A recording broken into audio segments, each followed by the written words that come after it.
looking at Egypt, looking at Sumeria, each time we think we know this is where it began, then we find something older and older. In these myths, the humans were created to worship the gods and to, more importantly, I think, do work. Are we now the gods? And we're trying to replicate the same act of creation. So we create these computers, these machines, these algorithms to work on our behalf to make our lives easier. The Mayans saying that their creator, his creation was made from corn, and then the other ones are made from mud, clay. These are all things that come from the earth. What's silicon? What's gold? What's in our computers? Okay, so what are the lessons that they learned in the old stories? Can we apply that to today? When we're creating these artificial intelligences, brain-computer interfaces, large language models, like what's the purpose of them? And can they get out of control? Welcome to the Staying Free podcast. In this episode, I spoke with Tim Hinchliffe, editor at The Sociable and a contributor at Truth Talk UK and Wide Awake Media. Tim writes about a variety of topics related to tech, society, government, CBDCs, digital IDs, transhumanism, and also writes a lot about philosophical ideas, which is what we spend most of our time on in this episode. So in this one, I wanted to talk to Tim about something that I've been meaning to have a conversation about in quite a while, which is the philosophical nature of AI. So we actually talk about everything related to previous civilizations and religious genesis stories, and how there's a recurring theme about AI and creation, and really we end up addressing really fundamental questions about the nature of existence, all through the lens of AI. So this one really is a philosophical deep dive, and I hope that you guys enjoyed the conversation as much as we enjoyed having it. If you haven't checked out my last episode with Tim, I'll put that in the show notes. That's episode 56 of the Staying Free podcast. As always, if you do enjoy the episode, make sure you give it a like and a share on social media.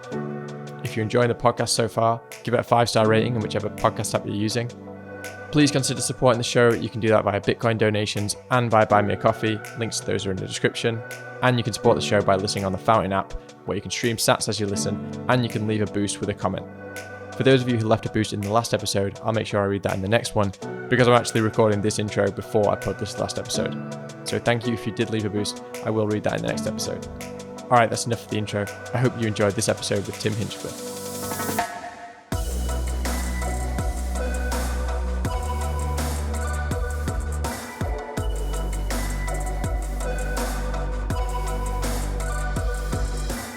So Tim, welcome back to the Staying Free podcast. How you been?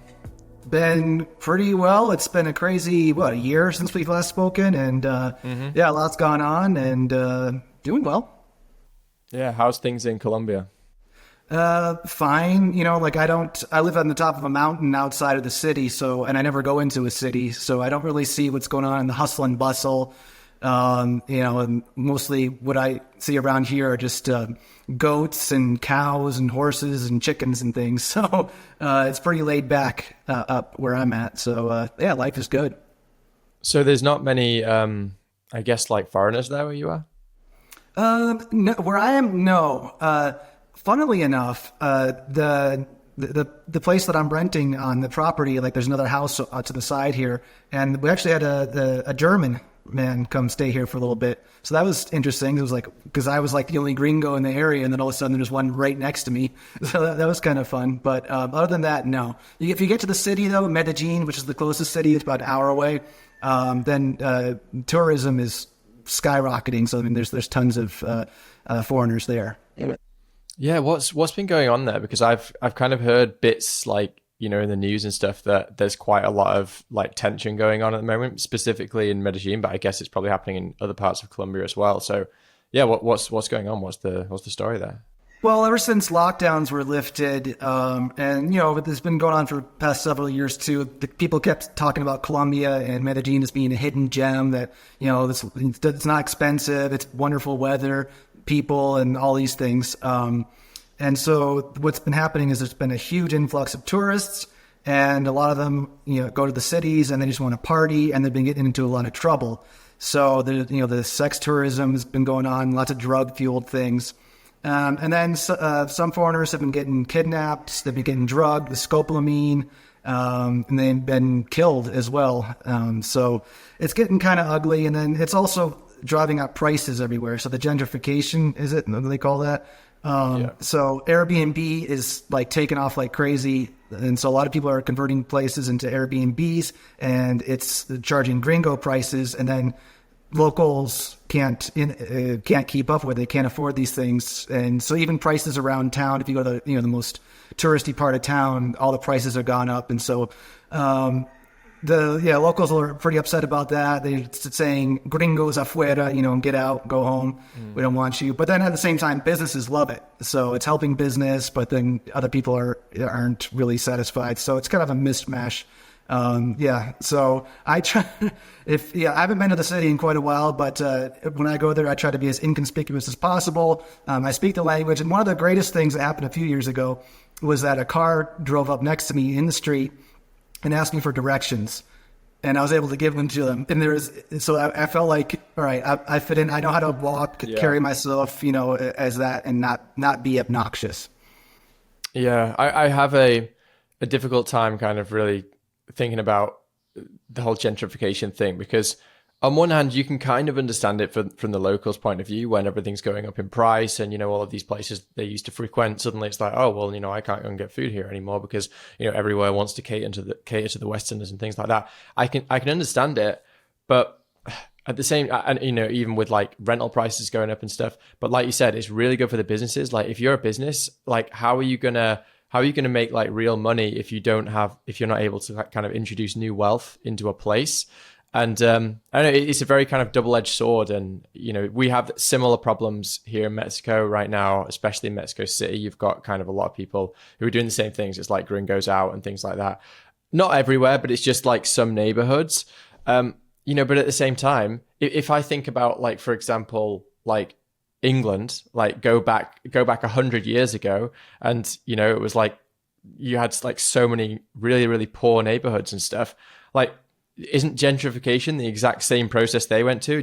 Like, okay, fair enough, it wasn't necessarily kind of triggered, or like foreigners weren't like a catalyst for it necessarily in the West, but that process still happened, right? Places, got more desirable. People wanted to come in and move there. People wanted to set up like fancier, shops and cafes and restaurants and all the rest of it. And that's how economic progress generally goes. I mean, it's like, yeah, it sucks. The situation sucks. And I guess like when it happens as a result of foreigners coming in, it feels like, okay, well, I'm being like displaced, but it's the process of economic advancement, that happens everywhere and has happened forever. And you mentioned, cafes and things. That's one of the great things about when cultures collide or, mix together. That's what I loved about going into the city. Like you can't find anything out here where I am. There's no Italian restaurants. There's no Korean restaurants. There's no Pakistani, Indian. But when you go into the city, like all that's there now. And that was nice to get that variety. People bring in their craft, their culture into it, but also assimilating into the culture here as well. Speaking the language and abiding by the norms and everything here too. So, a lot of great things can come of it with foreigners coming in and stimulating the economy and things like that. So, there's a lot of good. But unfortunately, there's a lot of people that just come here for a week or two and just want to party the hell out of it, and then that kind of gives it a bad name as well.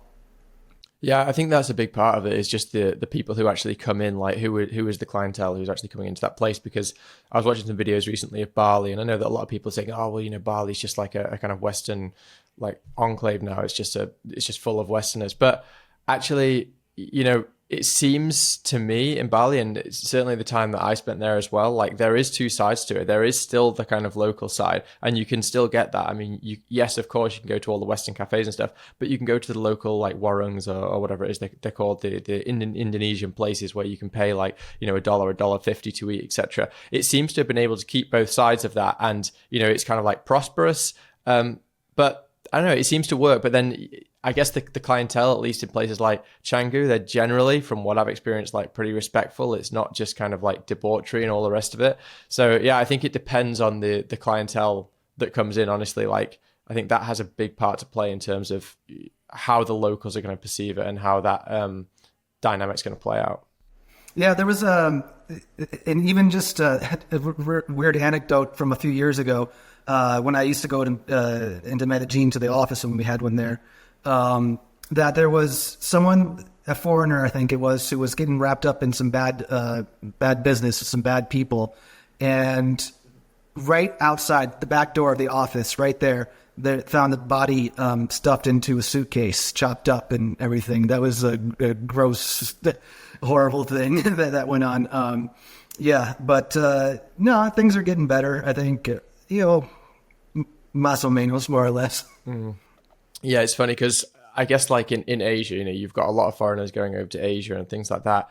But the Asian culture is very different, right? I mean, it's very low crime there. They have a totally different kind of approach to things. Even if they were kind of pissed off about, people coming in and stuff, they're not going to go out on the streets and start stabbing people and shooting people. But the culture, obviously it's not for everyone, but there is a pretty strong contingent of the culture in Latin America where it is violent, like people, they resolve their conflicts through violence. So I guess it's just going to play out differently in a country like Colombia versus a country like, Indonesia or Thailand or something. Yeah, I mean, it's so funny because almost everyone I've met and spoken with here in 10 years, I've been here 10 years, it's just been such wonderful conversations, and I've just been having such a great time with people. They've been so friendly. You want to ask for directions, they're always willing to help. Taxi drivers are awesome to talk to, and everything like that. But at the same time, I was sitting in a park one time years ago, playing guitar at night, playing Hit the Road Jack, I remember, and then someone got thrown through a plate glass window of the store right in front of me, and then Another time at the office, just all of a sudden you hear gunshots and people screaming, "Wait, puta!" Look out, and then the cops were trying to shoot the criminal, but they ended up shooting a bystander in the leg. It was just... Damn. But it's not like, I don't think it's like Brazil though. When we see things come out of Brazil, like how cops, like if any videos, if you've seen like there's a robbery attempt or someone on a motorcycle, just anything, they just shoot them right away. And that's that. Yeah, 100%. I guess for those people who, don't know too much of your story. I mean, first of all, we have a previous episode I'll link to in the description so people can check out the first one. But just kind of like, real briefly, like why is it that you just decided to go to Colombia? What kind of spawned that decision for those who haven't heard it? Well, at that first time coming here, it was only for 3 months back in 2011. Prior to that, I was living in Seattle, Washington, and I was a cook, and I was depressed and bored and broke. And so I did the digital equivalent of spinning the globe, just searched writing, job, internship, world. And one of the first things that came up was something for this publication called Colombia Reports in Medellin. And I wrote to the editor there and applied, and we had one Skype call, and he said, "Okay, come on over." And so that's how I started there. I was there for 3 months from October till the end of the new year, 2011, 2012.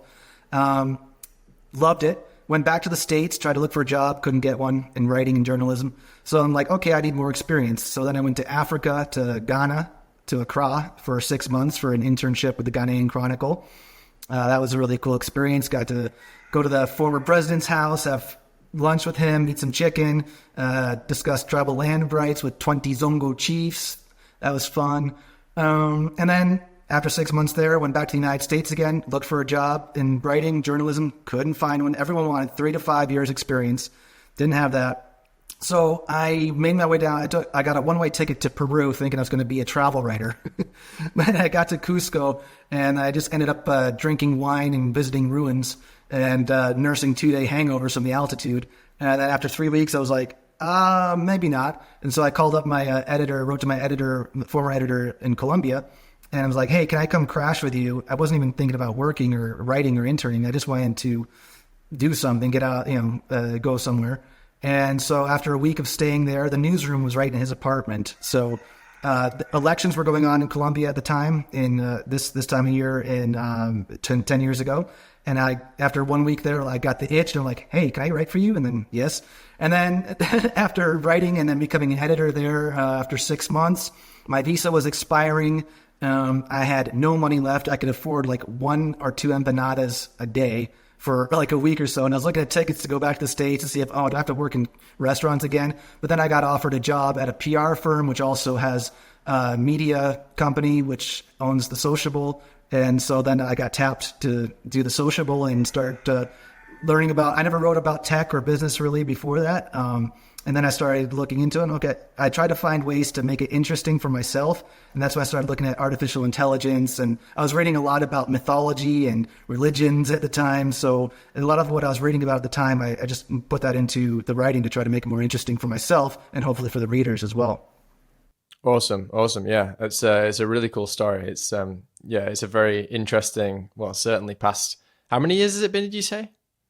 10, Since you actually left the US? 10 years here consecutively in Colombia, but it's going back to October of 2011 when it all kicked off for me. Wow, that's huge. Yeah, that's really, really cool, man. I'm sure we'll go even more into some of your stories, but I want to start going into some of your recent articles. As I kind of told you before we started the conversation, you've been doing some really awesome articles specifically about the topic of AI and how it relates to kind of ancient civilizations and stuff, which are two concepts that, like, I guess an outside listener might hear them and be like, well, they are literally at opposite ends of the spectrum. You've got AI, which is, this totally new modern phenomenon, which has no relation to anything in the past. And then you've got these ancient civilizations, which most people think of, being primitive with kind of sticks and stones type technology.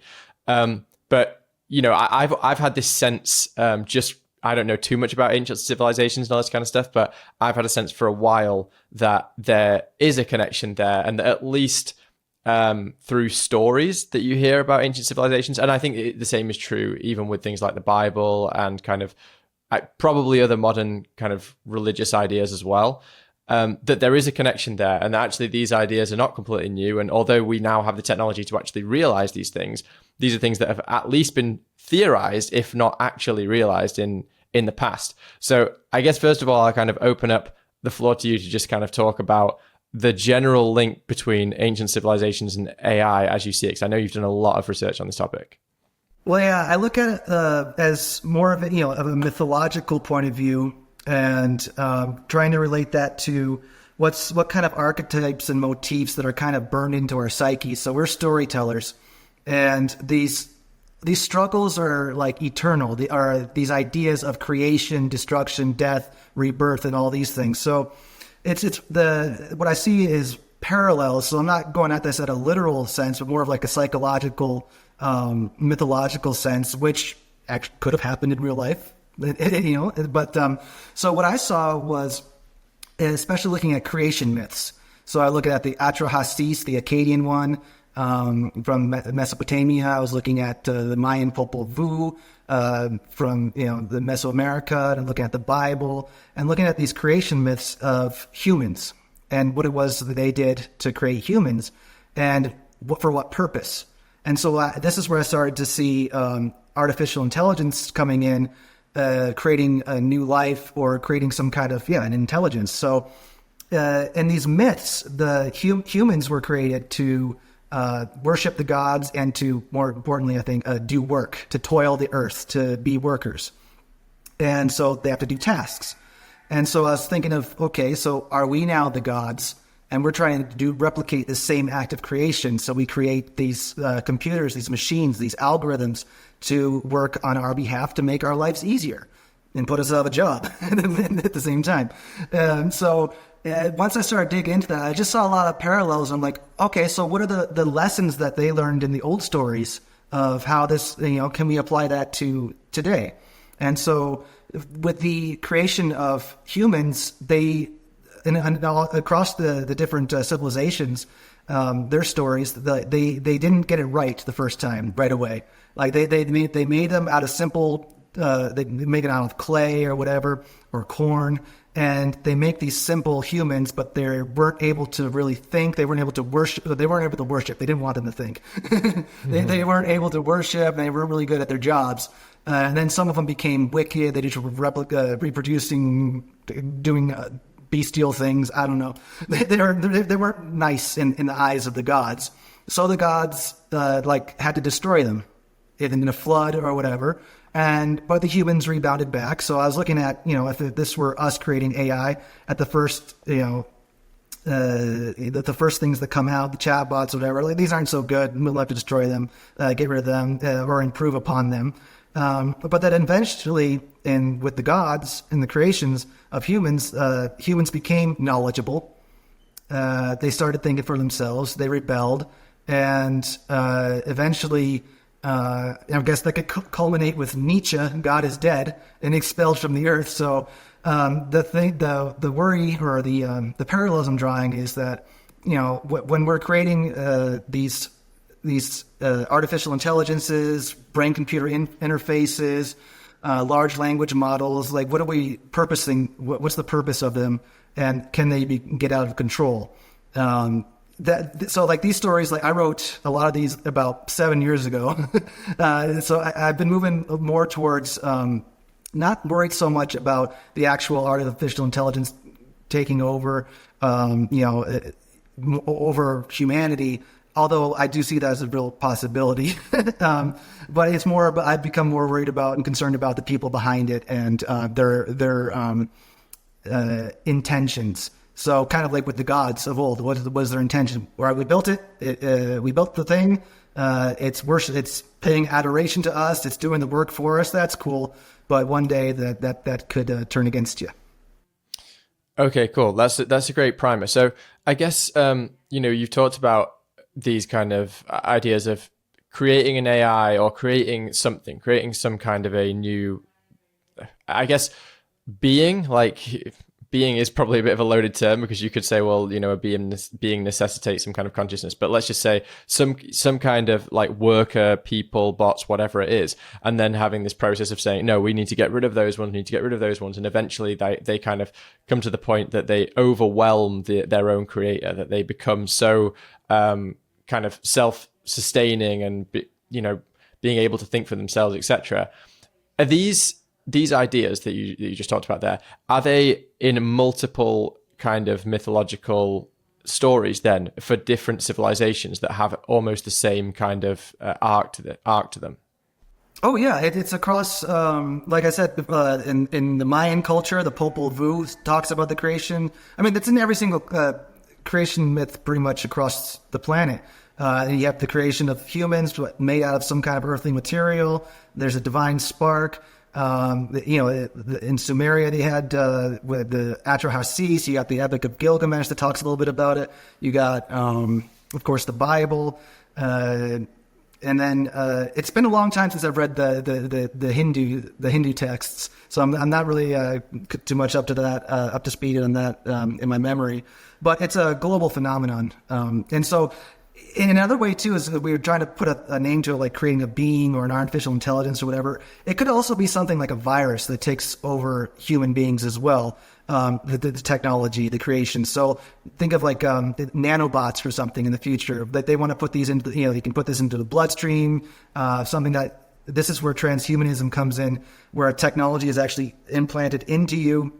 It can take over, and then you become that monster. So the vehicle would actually be the humans, but with the technology being inserted into them. So that's another way of, and then having a swarm hive mentality that could definitely control an entire population that way.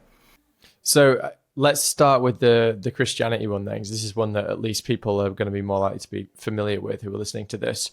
How does the Christian creation story have parallels with AI? Just as God, they say God created or they said, let us create man in our image, plural.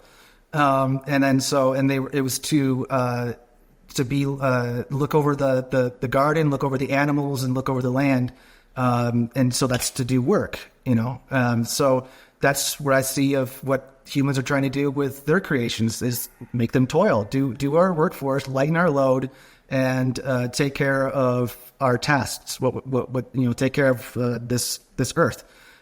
So I think that what technology they're trying to do now is trying to take care of us. But in the future, who knows? Maybe they'll try to automate. Well, they already are. I mean, automate functions in farming, automate functions in all sorts of geoengineering for good or ill. Yeah, but I mean, with that original creation story, what is the concept? Because I don't know in depth. Is the idea that animals predated humans on the planet and that we were created therefore to essentially have dominion over the animals and the plants and these kind of things? Right. Yeah. Exactly. Right. Yeah, Okay. So, okay. I didn't realize that was the case. Creation, I think creation of man was on the sixth day. I actually got this thing pulled up here. Yeah, it was after everything was built, then man came along. Yeah. That's interesting.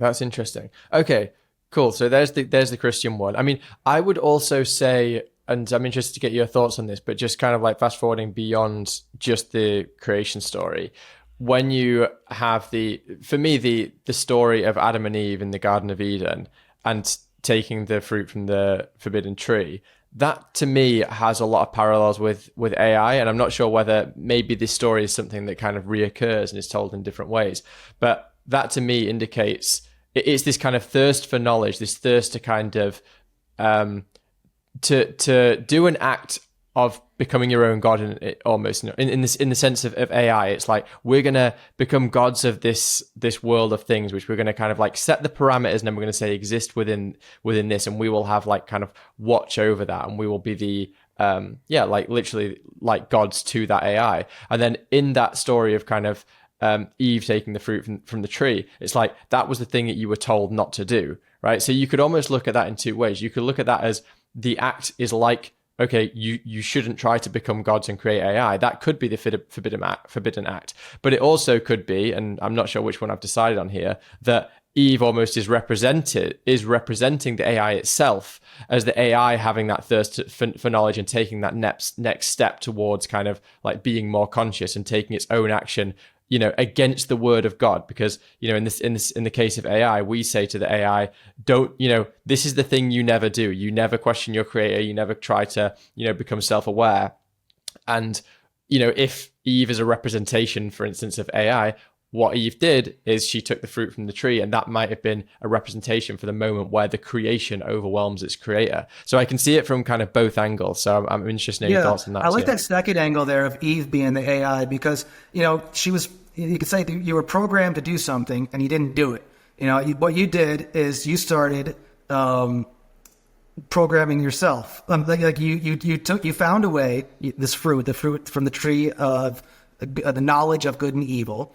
You found out all our secrets, and now I think what in the Bible they said that now they've become like us, like gods, and that wasn't good. And so, luckily for the gods at that time, or God or whoever, which one, they were able to destroy most of the creation in a flood. That's that story. But some were saved, some were spared, and they started up again. And it took a very long time to get back to where we are now. But I really like that second one, because it is like a program that learns how to program. Mm-hmm. And then replicate and then make its own programs, and then it becomes out of the hands of the creator. Yeah, and actually you just said something there which I think is interesting as well, which is like that Eve was actually given in this story, she was given according to the story, it was going to give her ultimate knowledge. That was what she was seeking by the fruit. It wasn't just, the fruit is a metaphor, but it was what she's actually seeking is knowledge, right? Knowledge of God, which was kind of forbidden. And in a way, that's very similar to what an AI would do at the point. If you would say, what's the 0 to 1 moment that AI overwhelms its creator, it would be the moment that it understands that it is an AI, the moment that it understands the truth of its existence, and you know what I mean? So self-aware. Sorry? Self-aware. Exactly. Self-awareness is basically it. That's the thing which we don't want to happen, but some people do want it to happen. Some people say, we want the AI to be self-aware. Let's have it self-aware, because that's where it gets its most power, which is true. Self-awareness does equal power. But power shouldn't always be sought out, I guess. Yeah, and then, but that also brings me to a philosophical question, which I've rolled in my head many years, and that was the issue of consciousness, and where does that come from? How would that even play into this? So, I tend to think of consciousness as not being an epiphenomenon of the brain, but something that is all around. The brain more being like a receptor, an antenna. One of the nice quotes that I remember, I don't know if it was who came up with it first, Stanislav Grof or or who else, but I think Graham Hancock and Rupert Sheldrake might have talked about this as well, is that like you don't go looking for the announcer inside the radio, it's the airwaves and things. So if the AI, if it becomes self-aware, it's not conscious. It doesn't have a soul. This is getting really metaphysical here, but like, so where it would just be a soulless, unconscionable thing that is just programmed wires or just digital fuzz and a mesh, and then just kind of just replicating, because that's what was programmed to do initially, but maybe it forgot where it came from or how it was supposed to go, but that it just knows that, hey, this is just seeking more and more knowledge without having that spiritual side, that soul side, can be extremely destructive. And that's how, maybe that's how we all get wiped out. Maybe it'll wipe itself out as well. Who knows?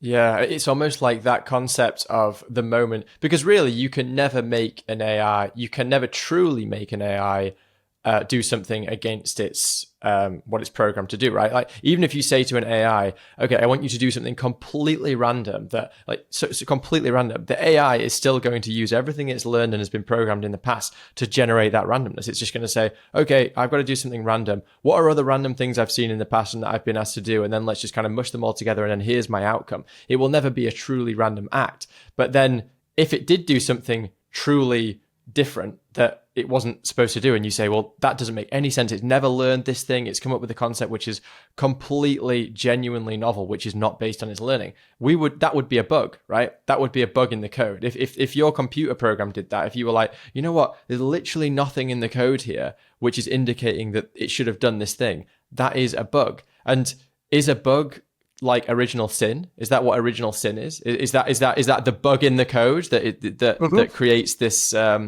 this state which we have to kind of like repent for? Seems like it to me. Yeah, like the if we once we do something that's totally, where did that come from? That was like, where does a thought come from? Like if you even think of that, like, what are we receiving signals from elsewhere? Are we generating this? Like, is there some kind of morphogenetic field out there which is supplying all this information, and we just need to tap into it? So that bug in the code, that could just as well, have happened to us. And as you say, that's a really good point about original sin. That could be that moment when they realize, oh, there's a bug in there. But what was that bug? Like, how did, when they were programming us, then how'd they do that, and where'd that go wrong? Well, exactly. And, you could look at it in terms of, from the creator's point of view, you might look at your creation and say, there's a bug, it's gone wrong, it's not doing what I expected it to do. But from the created's point of view, that's when you actually find your own divinity, because something has come out of nothing.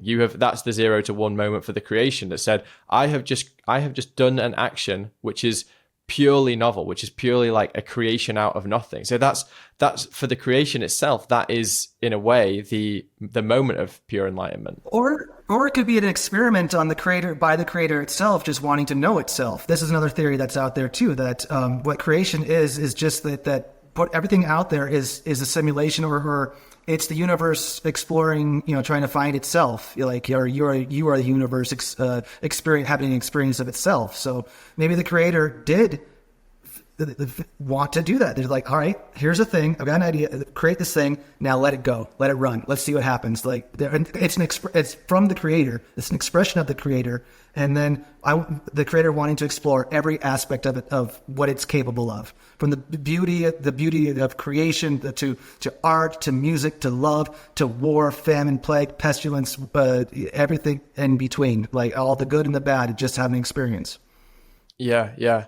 I mean, one more thought on this, and I'm going to go even further on this philosophical rabbit hole. I wonder whether you could look at, for example, going back to the kind of Adam and Eve story, that moment of having knowledge, absent of the creator, that moment that occurred there, you could say, well, okay, I mean, in the Bible, it was called, I think, the fall of grace or something. I'm not sure whether it was exactly called that, but it's essentially something to that effect, that once you had this knowledge, you became out of harmony with everything. Like, you became out of harmony with God, and then you had to spend the whole life trying to repent for that, and trying to repent for that sin, and to come back into alignment with kind of God's law, etc.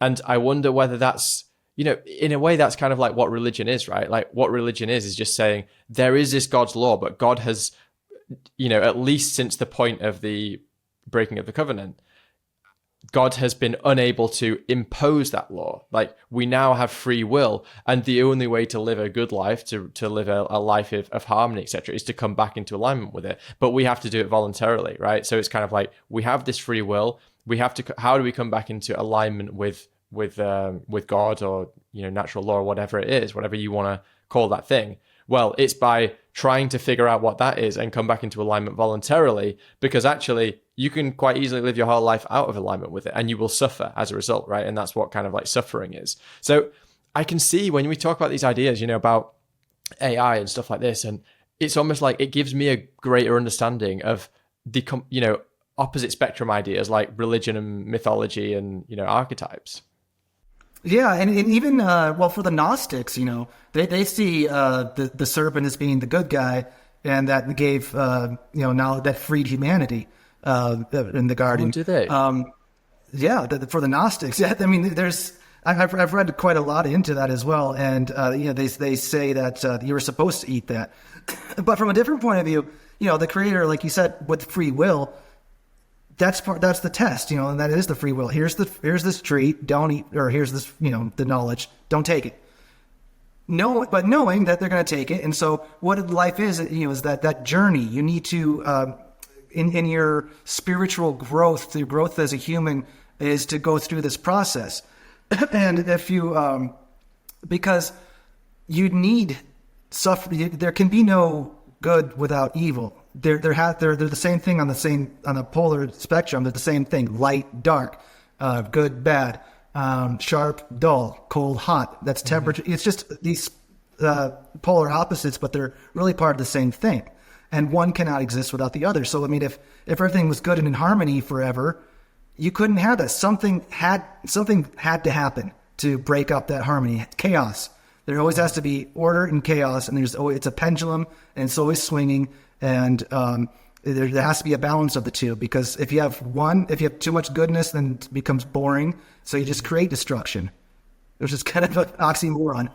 Totally, yeah. You can't have one without the other. And I think that's something that we all kind of have to remember. And then, because that's something that's asked a lot when it comes to religion, is people go, oh, well, why do we have suffering? Like if there's a God, if there's a creator, like why do we suffer? And it's like, well, how can you know bliss without suffering? The experience of bliss implies that there is something called suffering. And if that thing called suffering does not exist and cannot exist, you cannot experience bliss. And, I don't necessarily, I don't subscribe to any kind of like traditional religion, but one thing I do subscribe to is that I believe that this life here, after we kind of like die and wherever our consciousness goes or wherever our soul goes, or whatever you want to call it, I think that this experience will be relative suffering to that state. And that doesn't mean that while we're in this state that I'm going around being like, oh, I'm suffering every day. No, it's like because it's a different scale of suffering and bliss in this state, in this kind of realm.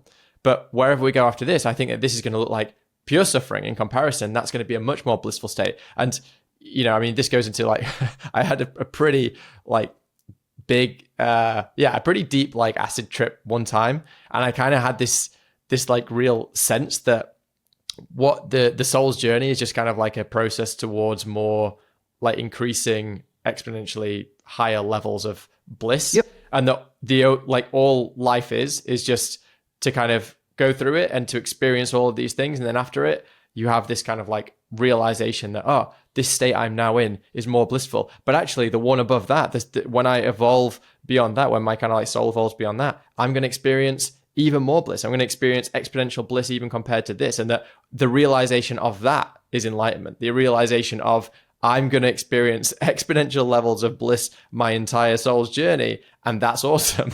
And I don't know whether that's true, but I know that you've dabbled with your psychedelics as well, Tim. So I'm wondering if you've had a similar kind of the idea of a karma in reincarnation. Just to each time around to do it better. There might be some minor drawbacks, like pitfalls, like you might regress a little bit. But the idea is to keep learning between life, or after one life into another. until you reach that higher spiritual realm of bliss and connection and oneness and becoming the creator. That's also, a few years back, I read these books by, I think it was Dr. Michael Newton, about life between lives. He was a hypnotist, a psychologist, or he worked with people to past life regressions, and they all described going back to previous lives and then seeing what they learned from this one and then connecting it to where they are now. And then what they do between lives is have a decompressed period. They go into some kind of weird library thing where they go and look over what it did in the past, who was there, how I treated this one person at one time. That makes a huge difference. Like some homeless person on the street, if you were nice to them just that one time, that boosts karma like crazy. And then going back, okay, now you're going to be reincarnated into a new body. You're going to not remember anything. And they were talking about how the soul comes in at like a few months after a baby is born and things. I mean, these are really far out there. I'm combining reincarnation, karma, life between lives from stories documented from hypnotherapy, and these books that I read a while back called The Law of One, which were psychic channelings, and those were just, and they're so far out there, but it's really fun to think about. Like, I'm not subscribed to anything in particular, but as a philosophical point of view, like, it really makes me think, and it's like, oh, that makes sense. So that could be, and the conclusion is, just live a good life and, be nice, and you try to move your way up in spirituality, which, be a good person. You've just given me the perfect kind of segue there, Tim, because I was literally about to ask you about the law of one. And so, yeah, you've teed me up very well. This is something that I came across quite a while ago. I think I saw it on Reddit or something like a number of years ago, and someone was kind of really just kind of screaming from the rooftops about this thing, just saying you have to read the law of one. This thing is, it explains so much. And I've always wanted to go back to it, and I haven't. And it kind of escaped me for a long time until I was reading your articles before having this conversation. And I know that it's something that, you've kind of done a lot of research into. So can you explain what the law of one is? Oh boy. The volume is 5 books. So the idea of it is that everything is one. There is no difference between anything. The only separation is an illusion, and identity is everything, pretty much. But the law of one, how that came to be, was these people, where were they? New Mexico, Arizona? I don't remember. But in the United States, that started doing meditating and psychic channeling. And what they came across was this entity, they said, was speaking to them, and it called itself Ra. Mm-hmm. So Ra, from the ancient Egypt. And so there's a lot. I mean, I read the books years ago, so it's been a while. There's 5 or 6 books on it, of the Law of One channelings. And it goes into everything from how the pyramids were built to Jesus, to saying that Hitler was in a stage right now in the life between lives of just his destruction was so bad that his karmic soul was so destructive that he's healing from that, repairing that. They said that the pyramids were made of thought energy from the fourth density, that are densities to reality, and that Ra itself is a social memory complex from the planet Venus, from a civilization that was there, I believe, 6 billion years ago. Is that what they say? Yeah. So once a planet reaches a certain, a civilization reaches a certain planetary consciousness, and they merge into one, and the planet is no longer habitable in the 3rd density, which is what we're in, they say. So, but then it gets into higher densities, and that each person, so we have a higher self that's actually looking over us. People call them guardian angels, but they say that's us from the 6th density. There's so much to put into the law of one that it's so hard to even know where to start. And they go in to talk about where there's underground bases in Mexico, and there's extraterrestrial contacts here, that there's a pyramid in off the coast of Florida, and that's what's causing everything in the Bermuda Triangle. And about how all the pyramid systems across the world used to work. It was for energy alignment and consciousness, but also to serve as initiation rituals and rites to be on this path towards the law of one, which is just basically realizing that everything is one, that we're all one consciousness. And then the goal is to master that and then become the creator.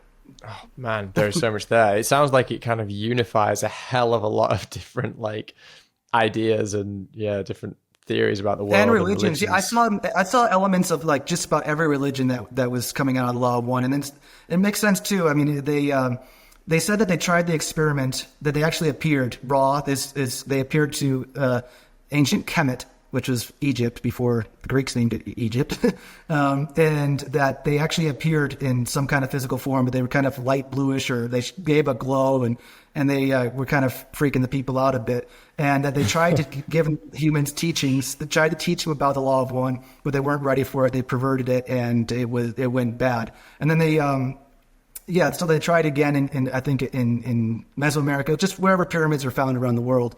They said certain ones were used for certain purposes, but that it's all out of alignment now because it's so old. We're in a different place in the cosmos, and the edifices have crumbled, so they're not aligned or in tune with what their original purposes were.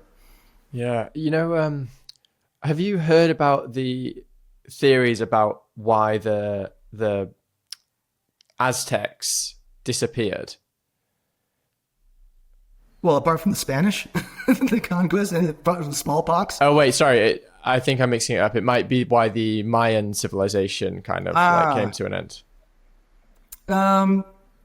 Either that they were ascended. Yeah, that's the one I'm talking about. Okay, so it's the Mayans, not the Aztecs. Yeah. Because I heard this idea actually only quite recently that, because obviously everyone's like, well, what happened to the Mayan civilization? It's like, where did it go? Where did the people go? And that is one of the theories, is that they basically they came to such a level of conscious awareness that they just disappeared, that they just left the physical form, that the physical form only exists. And it sounds very similar to what you were saying there about the Law of One. Yeah, I think if you go you're in Mexico, I'd love to go. I've never been. I'd love to go visit and talk and see the tribes and things. But I assume a lot of people there would just say in Guatemala that, no, they're still here. They never left. They're speaking this Mayan language. There's this part of their culture. Look at their faces. Look at the depictions, the drawings. We're still here. But no, the other thing, about the ascension thing, about becoming a social memory complex like Ra, like I said, that was when an entire planet comes, or a civilization. So it doesn't have to happen, according to them, on an entire planetary scale. It can be like a civilization like the Maya that became so spiritually advanced that they ascended, and it's ascending to the next density. So yeah, some of them might. I don't know. I'm completely open to all this stuff. Yeah. I mean, because it's kind of like the Ancient Alien stuff. Did you watch that that series on the History Channel one? Hugely. And I read, and then that inspired me. I read just after that. This is back in 2011, 2010. And then I read every book by Zechariah Sitchin and the Earth Chronicles and the Anunnaki and all that. And then I got into Brian Forster, who is in Peru, about all the elongated skulls. I read Eric Van Doniken, and I went on a reading tear on those kind of theories, and that really interested me. Okay, so I don't know whether I might be asking a lot here to kind of give me if you were to take a best guess based on everything you've researched about how tying these things together, especially kind of like these historical periods, Egyptians, the Great Flood, etc. What's your kind of hard to give a summary of it as such, but your general idea for how that story goes, which presumably is very contrary to the modern day, just like we all evolved from primates type thing. Well, I think the history has. I like what Graham Hancock says, that we're a species with an amnesia, and that I think that there hasn't been.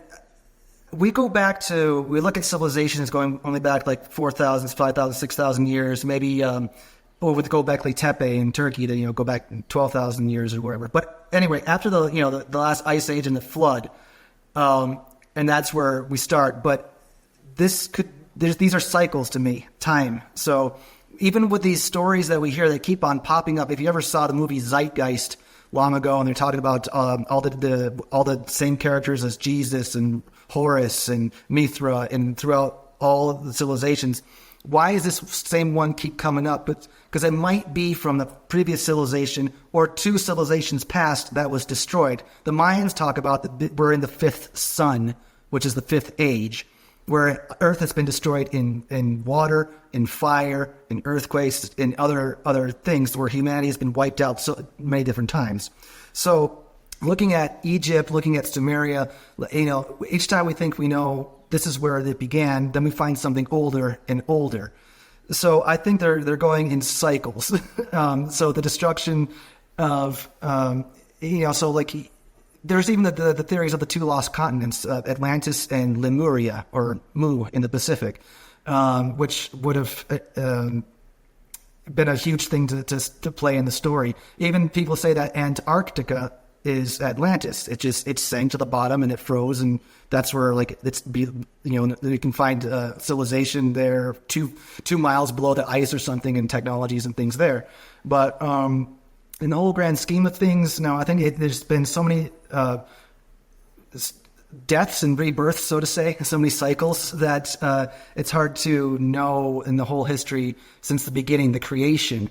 If you go to way back to the creation myths, and then I think that's going before each cataclysm has happened. Immanuel Velikovsky, author, was a contemporary of Einstein. He wrote Worlds in Collision, Ages in Chaos, brilliant books about how you're thinking about the destruction of conflagrations on Earth, and he said that Venus was once a comet that it came close, and that caused a catastrophe. If you look at Zechariah Sitchin's books, he says that.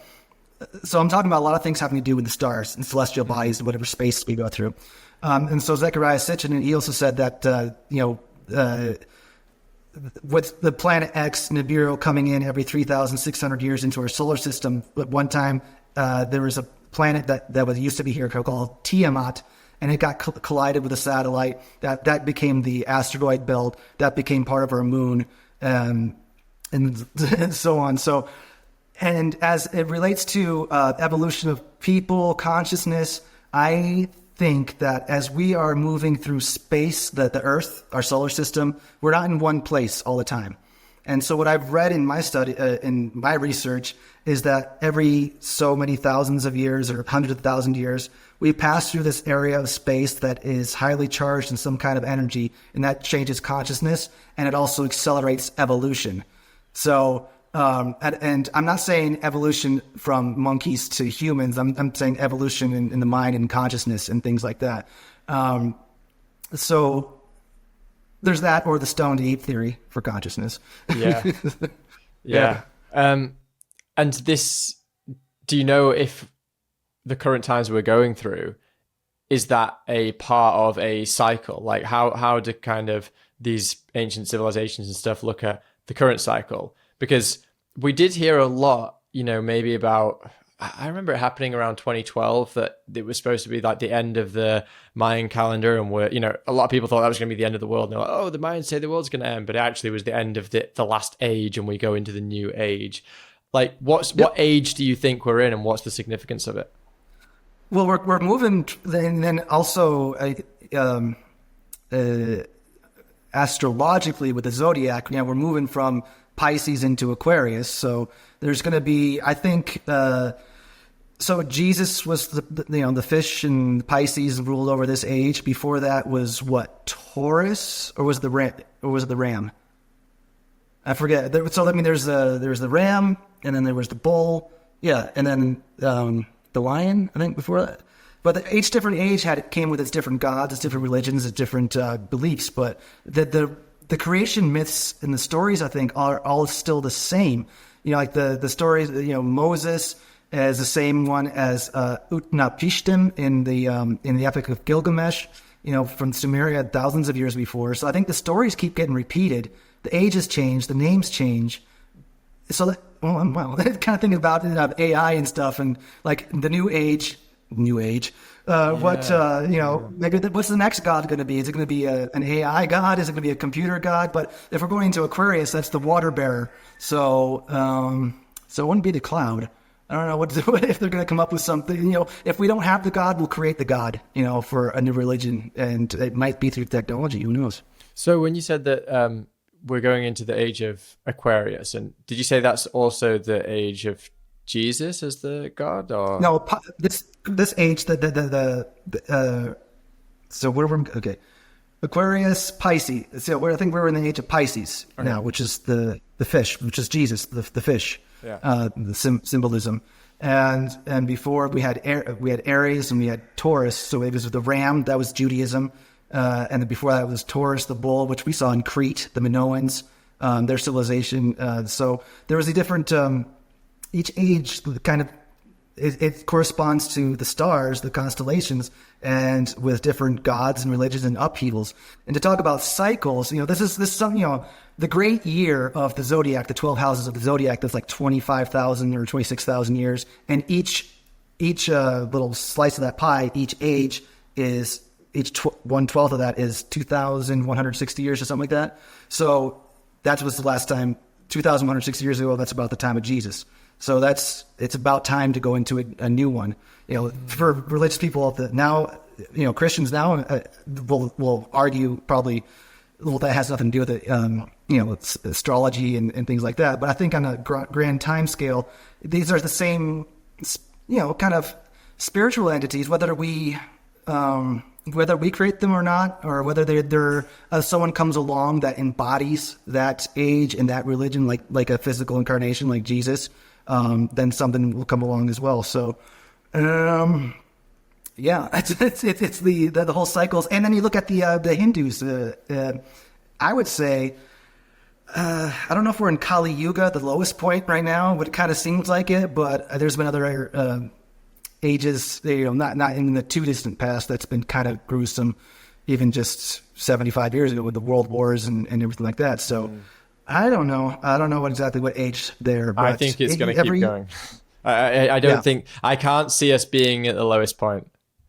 Yeah. I don't see us coming up right. Yeah. I think round especially with everything that's kind of kicking off in the world in terms of the wars and this kind of the war drums are beating right now, and everything going on in Israel and Palestine, and also. Even just the fact that they have such a religious significance and such a kind of historical significance in terms of, I think that both the Quran and the, what is it, the Torah, the Jewish scripture, and that they're both saying, this is your land and this is the land you must fight for. It's so preordained. I almost just think, although I'm not one for necessarily like prophecies, it just really feels like this one is playing out. And I think that is going to erupt into something, and that probably will be the lowest point. I mean, the idea, I know some people said, COVID was the big thing of this generation, that this is our world war. I think that COVID's going to look like, child's play compared to what's going to happen with the war. I mean, I don't mean to be super negative about it, but it's just how I feel. And when you talk about prophecy, it's like you can hear a story and then just want to replicate it and be the self-fulfilled prophecy. Exactly. It's like, it's not something that's a random act, like the prophecy, it was said before, so that's what's going to happen. No, you make it happen. It was said before, let's make it happen. So I think what I haven't really looked into with the more recent thing, with the whole thing going on with the red heifer, to bring about the destruction of the temple and to rebuild it, to start an Armageddon or start this new religious kind of, I don't know, either through war or some kind of transition. So there's a dominant religion or something like that, which they're trying to breed a red heifer completely red to make this prophecy come true. What is that? I haven't heard about it. Well, yeah, I've only heard just little bits and pieces of it, so I'm not the expert on that one. But it was something about, there was a prophecy that when a red heifer was born, and then it bring about the next temple of Solomon, and that would bring people together. But if you asked the late Bill Cooper, he said that Israel was created to fulfill a prophecy to bring about Armageddon and the Third World War, and to cause complete destruction and then order out of chaos, a new civilization, a new world order, a new religion to bring harmony to everything. Yeah, well, it's interesting what you're saying about, is it a self-fulfilling prophecy? I almost think that like almost any prophecy could be self-fulfilling in a sense, because it's like if something has been prophesized and you have enough believers that that is the way that things are going to go, they will find ways to make it happen to their own end. You know, I mean, like you've got the Muslims who are saying we have to win this holy war, and then you've got the Jews saying we have to win this holy war because it's in both of our books. And it's like, was that ever going to play out any differently? I mean, yes, it's a prophecy that probably will play out, but you know, it couldn't go any other way because it's only going to be self-fulfilling because you've attached a religion to it and everyone's attached their ideas to it. And on the opposite end of the spectrum is the Oedipus way, where you know the prophecy that you're going to kill your father and marry your mother, and so you try your best to avoid it, and then you end up killing your father and marrying your mother out of ignorance. Wait, where is that one? The whole killing your father and that's marrying... that's Oedipus. That's the Greek myth of Oedipus. The Tiresias, the blind prophet, told Oedipus that one day you're going to... or the family told the family that Oedipus is going to murder the king and marry his mother. So what they did, they sent Oedipus as a baby off into the woods to die, but he didn't die. And then he came back an orphan, and then he met, I can't remember if Oedipus was the robber or his father was I think Oedipus was, I don't know. There was an attack with bandits on the road in the woods or whatever, and Oedipus kills his father, not knowing it was his father. Oh. And then years later, like he meets some woman, this girl, and like falls in love, and they get together and do it. And then that was his mother. And then so what happened to Oedipus at the end, after the prophecy was completely revealed, fulfilled, he stabbed his eyes out and wandered the earth as a blind person because I can't remember the symbolism of taking your eyes out, but he just didn't want to see this, and he just didn't want to deal with the reality anymore. Man, there's a lot of like wild stories like that, aren't there? Actually, you know, when I was reading one of your articles, you'll have to remind me the exact story, but there was one story in there which was very, very, well, I mean, there was a few that were very AI heavy in their kind of metaphors, but there was one, and it was basically about, there was someone was trying to basically had the hots for his wife or something, and yeah, can you tell that story? Because I'm going to butcher it if I try, because it's a vague memory. It's funny because I've got that article pulled up because it was such a horrible headline for me. I wrote it, when was this? February 2017. And the title is How Tragic Duality in Mythology Can Parallel Binary Output in Artificial Intelligence. Really wordy headline. You know, so I cringe a lot when I look at headlines and kind of the stuff I was writing, but the basic idea is I'm still behind. So I'll just read just a little bit of it. So because I can't remember, this was 7 years ago.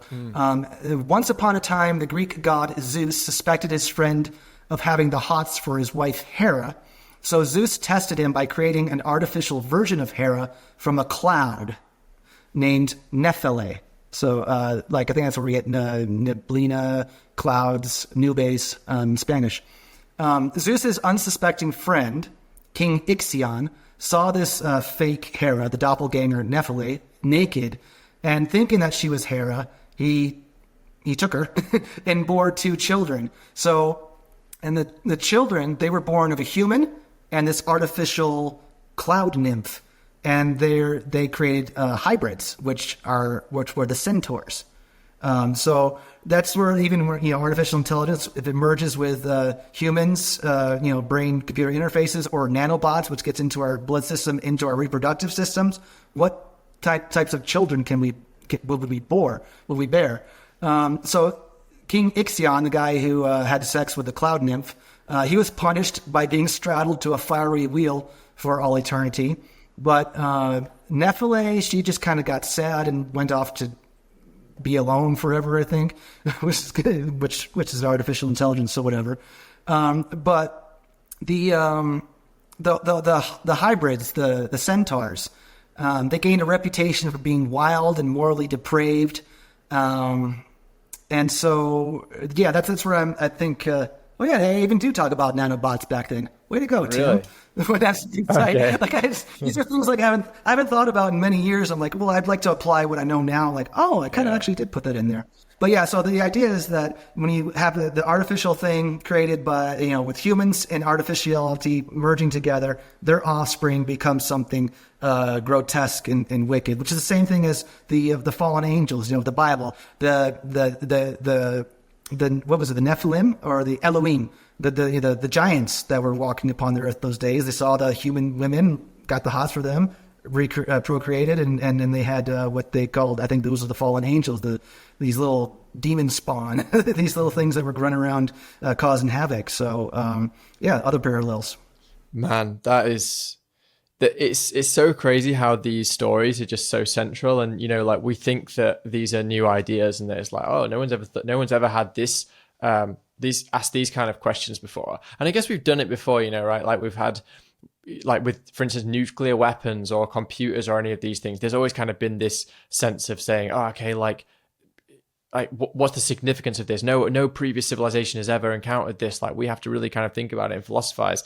But it does seem, when it comes to this idea of creating something which has the potential to like evade us or evade our kind of ability to control it, it does seem that this question has been faced repeatedly and repeatedly and repeatedly. And yeah. Well, they say, the old adage, there's nothing new under the sun. Mm-hmm. But then also there's the unknown. And that's, I think we're always pushing towards the unknown. I think the creators, the gods were always pushing that unknown as well. It's like, let's create something and see what happens. You can create destruction, you can create beauty, you can create, but just create one little thing, or just have that little spark to set everything in motion and just see how it all plays out in the grand scale. Like we think we know things or think we don't know things, but the stories keep getting repeated. And that's what I love about mythology, is that it's just so timeless. And they even myths that when they're first written down, they say they came from a rich oral history too. So I mean, these stories go way back farther than have been written. So who knows how old they are? I got the impression when I was reading your articles, and obviously correct me if I'm wrong on this, but that your view is that you cannot create an AI which can become conscious. There is no such thing. It's all artificial. There is no divine spark there, whatever you want to call it. Right, that's your opinion, yeah? Yes, but what I see is, what boggles me is when when it merges with humans. That's where a lot of my early work, was looking at, because it's like in Star Wars, Obi-Wan talking about Darth Vader. He's more machine now than man, twisted and evil. Like, who's really calling the shots? Once you're merged with technology, like who's in charge of your actions? Who's in charge of your thoughts? What is can your consciousness can it control or keep in check the technology, or will the technology completely take over? But it's still using your body as a vehicle, and therefore you have that consciousness, and then it could latch onto that. These are things that the artificial thing can latch onto. That you use your own consciousness, but then it's kind of directing it to its own will. So, and that's where I looked at a lot of, with the whole hybrids thing, with the centaurs, were the golems? Golems, I don't think. Yeah, there was the Jewish golem story was another one. Yeah. What was about them? Well, that one actually I do have here. It's basically there was it was another creation one where a golem was created, and it didn't have a consciousness, but I think it did have an artificial consciousness, but I'm not sure how the story ended on that one. Oh yeah, so the golem of Chelm, it became enormous and uncooperative. So golems were something that it means, golem means something incomplete or unfinished. So this was something from the Sefer Zetzira in Jewish mysticism. And so these golems were made out of, I believe, clay as well, or bits of mud. And they were obedient for the most part, but then some things can go wrong, like with the golem of Chelm, who became uncooperative. And when its masters tried to pull the plug on it or try to destroy it, or try to shut it down, it somehow crumbled upon its creator and crushed him to death. So even if it wasn't an act of violence, like it wasn't a rebellion or something like that. Just like, oh my God, I made something so pull let me shut it off. Like you're trying to pull the switch or something, and then something explodes or something falls on you. Like that's your fault, but that's ultimately it's your creation is what kills you. And so that's the kind of prophecy that wouldn't be self-fulfilling. That'd be the one that you're trying to avoid, but then it happens anyway. So so I questioned at the end of that story. The one thing that was about the golem is that it had no soul. It was unfinished.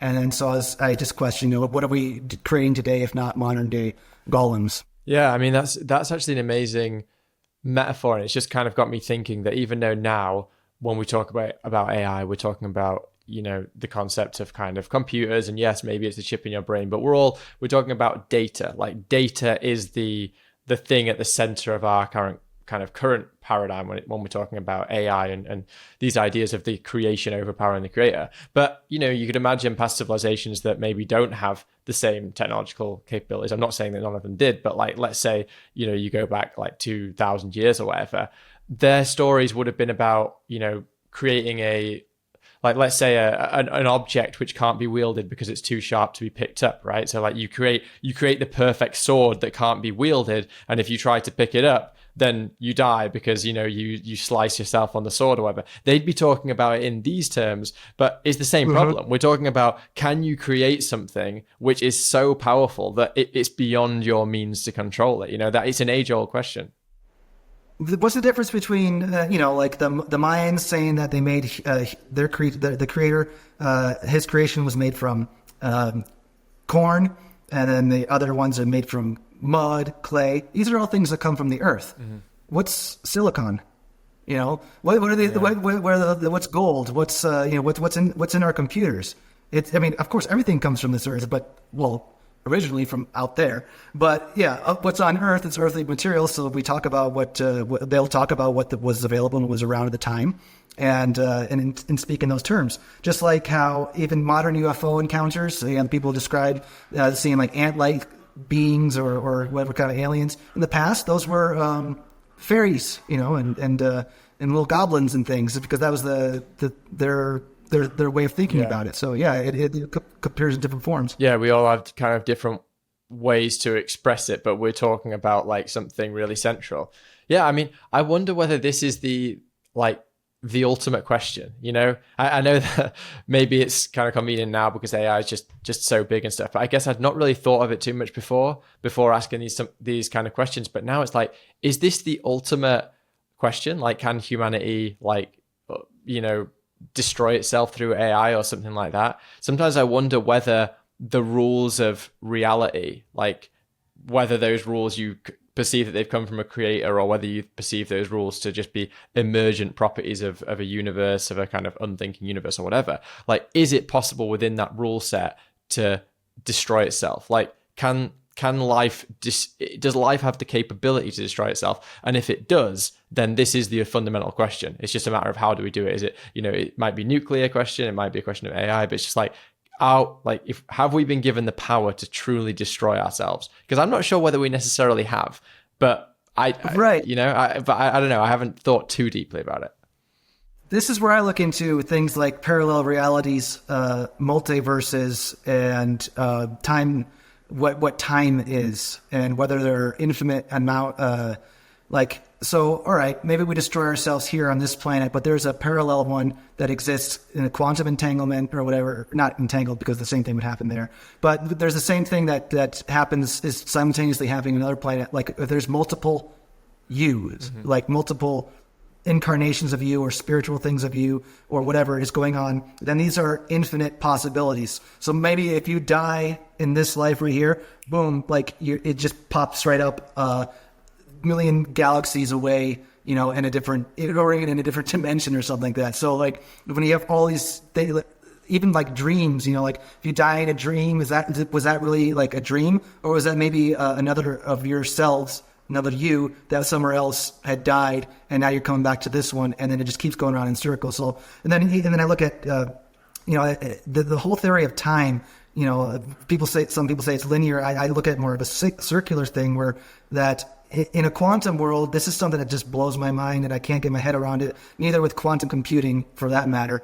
But the idea of maybe things in the future affecting things in the past, things in the present affecting things in the past, and vice, just how everything can be interconnected in those types of things. There's been, I'm trying to think of a sci-fi movie that's kind of like that, but if nothing's coming to mind. Oh no, there is one. There is one where stuff in the future affects something in the past.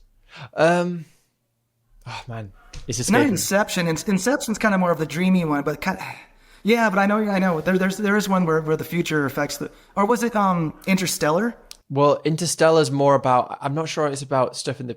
Oh yeah, it might be actually, because there was a whole weird thing going on with the bookshelves in the wormhole. So right, there's something there, but yeah, there's a lot of. There's definitely a movie. Well, even Harry Potter and the Prisoner of Azkaban. With the little time thing, the watch, and I don't know about that. Whatever. Okay, she throws Hermione throws a pebble to prevent the death of the animal, and it happens in the real time, and they're like, where'd this pebble come from? Because there's two Hermiones, one's right here, one's behind her. She throws a pebble to distract someone so that they don't kill this beast, and then later on, that's true. Later on, she comes up and she goes. She sees the pebble. She's like, that's the pebble that was thrown at us from before. She's like, I knew because I already did it. I knew it would happen because it already happened. That's true. Okay. Harry Potter is the most profound movie series of all time, confirmed. Actually, speaking of this kind of thing, what would be some movies or some books or anything like that you think, really kind of speak to these kind of themes? Oh gosh. Movies, I haven't really been taking up to date on movies too much. I mean, I don't own television, but of course you can stream everything. But books, I really loved The Holographic Universe by Michael Talbot. It was really crazy. Even David Wilcock, I like his stuff. Synchronicity Key was one. The Source Field Investigations was another. It's kind of, and then there was another one. I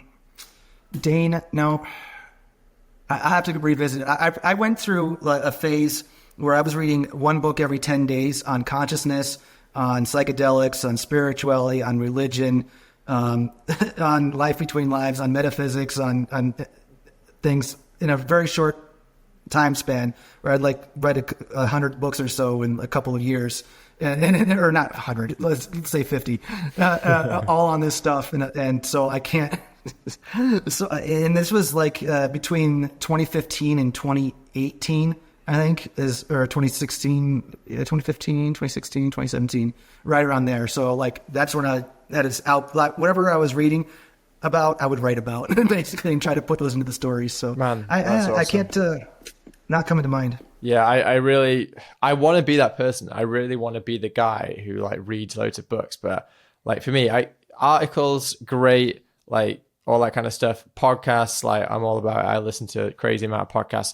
But when it comes to reading, man, my attention span is terrible. But I think there's so much value there. Yeah. As of late, I've been writing books as of late. Yeah, I've been so focused on reading reports and investing, everything coming out from all these globalist organizations and think tanks and corporations that I haven't, and then writing too. So I've been kind of burnt out on that. Reading long form has been a little tricky for me in the last couple of years. Yeah, fair enough. So what are those other things then at the moment that you've been kind of focusing on when it comes to, I know that you mentioned CBDCs, digital IDs. You mentioned one thing actually, let's go into this one. You mentioned to me that you were doing a lot of work in terms of the Internet of Brains, looking into that. What is the Internet of Brains? I've not actually heard about it. Oh yeah, so it's the RAND Corporation came out with a report a couple of weeks ago, or was it last month, describing, it was commissioned by UK Defence. So it was for UK Defence, it was saying, and it was about cultural implications about technology in the future. And so for the Defense Department, UK Defence, it'd be more where's technology going and how will it be accepted by society? And then how will you be able to use that or interact with that technology, which is acceptable in the society? And so we start with getting to the Internet of Brains. You start with the Internet of Things, all these connected devices.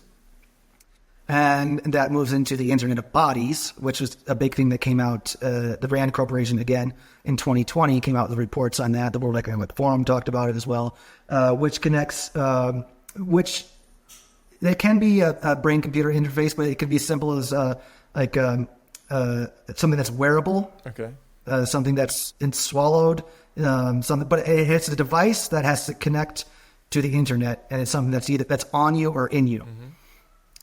And so that can be a Fitbit. It could be something that, like a pill a programmable pill that releases the drug at a certain time, and sends information saying that this person took it and this is what's happening inside the body. So a lot of medical breakthroughs can happen through that. But the Internet of Brains is taken a step further, is when human brains are connected and communicating with one another through this technology without, just by thinking. So it's basically telepathy in a certain way. And so, so you think about it, that's interesting. Okay, just send a little mind signal over there, zap it over. But then that's how you can get to a hive mind. That's how you can be controlled. That's how a lot of bad things can happen. Or even if, a story I wrote years ago, the Ubermensch in the Cuckoo's Nest was about a dream. I wrote it the morning after I had a dream about having malware in a brain-computer interface. So what would happen if there's a virus that goes into that, and what kind of reactions would you have? What would you, how would you know if it's real or not? What you're seeing, what you're sensing. And then I took it further to say, well, maybe there's going to be insane asylums in the future of people who are like this, who are just hallucinating and having all these crazy experiences that look like something from Dante's Inferno or the Book of the Dead or something that just keeps them in that state, and they have to be looked after because they can't distinguish reality because their mind's been fried from this technology. Yeah. I mean, what do you think then in terms of everything that's happening with Neuralink? Do you think that there's any good to come from this, or do you think that it's just like we should just be kind of running a million miles? Well, like everything, no good without bad, no light without dark. You can make the blind man see, lame man walk, which is wonderful. But then, that's the great. One of the best people to talk about transhumanism is Joe Allen. He's really good at this, and he's written books, he's written everything, and he the old transhumanist adage is something that had to do with enhancement, from healing to enhancement or augmentation. So like what is medicine to one person that can heal, but what's taken it a step further to make them superhuman or non-human, like something that can be debilitating as well. So it's a double-edged sword. Neuralink, it's great I would never take one, but I don't trust the people behind it. I don't trust Elon Musk. I don't trust what he's doing with that. I don't trust what he's doing with X and trying to create the Everything app, which would be connected to if you connect that with Neuralink, then just this hive mind kind of thing. So what happens in these reports, like Rand reports, there's another one about human augmentation and human performance enhancement. They were talking about genetically engineering humans to put reptilian genes into humans so that they can see in infrared. And there's other ones to make them so they can breathe better underwater. They can survive better in space, and be sort of suited for all these different conditions. Once that happens, then you have different species, or at least a different split in society, different classes, where there's the superhumans and then there's the useless class. These superhumans can jump higher, think smarter, hit harder, calculate quicker, do everything better than what happens after that? And then, of course, you need upgrades, software upgrades. If this is technology, you need to have that upgraded. Who owns that? Where's the data go? There's a million different spokes to go off of on this. So good, bad, it's both. Seems like the ethical questions that we are kind of faced with as we progress as like a civilization, as a species, they scale up like with our technology, like almost like, kind of an order of magnitude more actually. Like you have a new technology and you say, you go from, let's say, having just, you know, hand-to-hand combat weapons, let's say, like knives and swords and stuff, and then someone, you know, invents the bow and arrow, and then you go, well, like now there's a new ethical dilemma, because now I don't have to be physically present. I don't have to confront this person. You know, now I can just shoot them from out in the bushes or whatever. I don't have to necessarily put myself in real danger. And then you say, okay, well, what's the next step to that? Then it's kind of like bombs, and, you know, it's tanks, and it's planes, etc. And then I remember even quite recently, like there was this whole ethical dilemma about drones, because it's like someone can be sat, you know, in a office in Silicon Valley controlling a drone over in Afghanistan or whatever. And now we're going into this new thing, which is like, okay, well, what happens when the technology is so good that we can start upgrading our own biology? What, you know, the biggest one for me, and, you know, I wonder whether actually this is something which has also been alluded to in kind of previous, I suspect it probably has in kind of previous civilizations, etc., is the idea that you can just live forever. You know, the idea that you can just create technology to live forever. I mean, that seems to me kind of like such a central question. First of all, if we can do it, and second of all, if we should do it. Because I imagine actually when it comes to that question that you might have someone who's a complete atheist who doesn't believe there's anything after this, who's just like, there's going to be no consciousness, there's going to be absolutely nothing, I'm just going to be, you know, eaten by worms in the ground. They might say, give me this thing, you know, I want all this technology, like inject me with whatever it is, I want to keep living and keep living, because this is where existence is. Whereas I presume maybe you'd be the same, I want to die someday, because for me, like there's going to be no ascension to the next realm, and actually the ultimate hell is keeping yourself here. Like I don't think that there is a hell after here necessarily. I just think that like you're not going to get anything better. Like I'm not sure that you kind of like necessarily like burn in the flames and things like that. It's just like you're not going to go to the next place. The quest for immortality, that goes, I mean, Gilgamesh, the oldest text out there, that was his quest for immortality, because he saw his friend Enkidu dead with a worm coming out of his nose, and he said, oh my God, is that going to happen to me? Same thing with Buddha, even, you know, saw sickness and death out there. He was like, what? I need to figure this out. And then they actually, I wouldn't want to live forever, no, because for multiple reasons, the spiritual journey, to ascension, but then, you know, also what your life is, I mean, just having to watch everyone you love around you grow and die, and you don't. But let's say that they didn't have to, though. Let's say that they could just, they were also living forever. I'd still not want to do it. No, because, it is about that.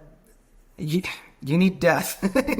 You need death just as much as you need life. Because even in one of the great books I loved reading was the Buddhist Bodhisattvas, which were about ascended masters. So these are the people who did enough meditation. They reached nirvana. They reached the apex. They got the ascension. They don't need to reincarnate anymore. But they choose to go back as wanderers to help the people with their own spiritual journeys in life, to help them ascend. And the way by doing that is by living and dying and learning and keeping that going until you get it right. So that for just like, again, light, dark, good, bad, life and death. You need them both. Yeah, 100%. I mean, that's another of these big questions, isn't it? It's just like, that's another kind of like apple from the forbidden tree. It's like, you know, do we have the ability to live forever? Is that like written into the code of life? And if it is written into the code of life, like, should we do it? Should we pursue it? And I think that ultimately will probably come down to some kind of philosophical notion that you have about the world. Like, okay, like I'm an atheist, I'll live forever. I believe that there is something after this life and it's worth experiencing. Yeah, personally, I'm of the latter, but again, that could be the bug in the code as well. You know, is the bug in the code that there's a bug that you can live forever and you never die, and we weren't supposed to do that? What you know, the ancient kings lists from like Sumeria, from Egypt, from Mesoamerica, like they have these lists of kings that go back tens of thousands, sometimes hundreds of thousands of years, and you look at what their reigns were, their dynasties. Like one king can reign for like 3,000 years. Is like their lifespan. And even Noah was supposed to be 900 years old or something. You know, numbers can be in a historical context and be all over the place. But the thing is, I wouldn't mind living 1,000 years if everyone else around could live that long as well. And that is if something traumatic doesn't happen, like you don't get physically killed or, you know, offed. Like your body could sustain physically, just naturally for this long unless something happens to it. I wouldn't mind that, because then you could, I think a lot of wisdom, I think the civilization be a lot more wiser. There could be very dark periods for a very long time as well, because the same people would be in power. But overall, I think over time, people would start to, the pendulum would swing, you know? So I think it would be really interesting to live for a long time, but not forever. Yeah, I agree with you there. Yeah, there's a lot to experience. And especially now that so many technologies are coming around, it's almost like, it's just getting more and more exponential. It's like, just when you think, okay, that was a crazy technology like the internet, and then next you have, whatever the next thing is, like AI or whatever, and then after AI, there'll probably something we haven't even perceived of now, like some technology that we can't even perceive of right now that is coming down the line, and when that hits, it's going to be like, wow. Crazy times, man. Crazy times. Dude, this has been like epic. I've super enjoyed it. I love talking about this stuff with you, man. I was really excited about this one because I love kind of going down these deep philosophical rabbit holes. So I hope the listeners have kind of stayed with us on this one. Well, yeah, I hope so too, because what I write about now, what I talk about, and I go on shows and podcasts and talk with people, it's always about the fresh thing from a new article having to do with what a government is doing or the World Economic Forum or something. But this, it's always like, this is the news now, this is what's happening, this is kind of going on in the future. But these philosophical discussions, getting into this is what got me into it in the first place, is to where I am now, is all this thinking and all this metaphysical things, this is the mythology, the civilisations, religion, psychedelics, everything is all connected. Yeah. And thank you so much for having me on. This has no been worries, wonderful. Man. Yeah, it's been awesome. I love having it as well. And I think that as much as it's important to talk about those things, and I appreciate that you're writing about those things, and people need to know about what's going on with CBDCs and digital IDs and stuff, like, it's important stuff. We've got to fight that battle, but at the same time, it's like, you want to have conversations about what lights you up, and they're actually very interconnected. It's like, you can just look at the dark and just be like, oh, the governments are doing this, that, and the other thing. Or you can go, yeah, the government's doing this, that, and the other thing. But how does that relate to like what's happened like in previous civilizations? How have we like talked about this before? How does this, tie into like concepts of God and creation and, like right and wrong and like polarity and stuff? I think it's awesome. So yeah, it's been a real pleasure to have this conversation. Do you want to just let my listeners know where they can find you and all the rest of it, and also any just parting message you have as well? Sure, yeah. The website is sociable.co, the Sociable. On X, it's the Sociable, and then also my personal one on X, which I'm more active on, is at Tim Hinchliffe, my name. And then parting words is that it's a pendulum. You need to fight now in the moment. Do what's good now, because the pendulum's always swinging. It might be in your favor before. It might be looking bad now, but it'll swing again. So fight the good fight now, and be true to yourself, and be good to others. Awesome. Thanks, Tim. My pleasure. Thank you.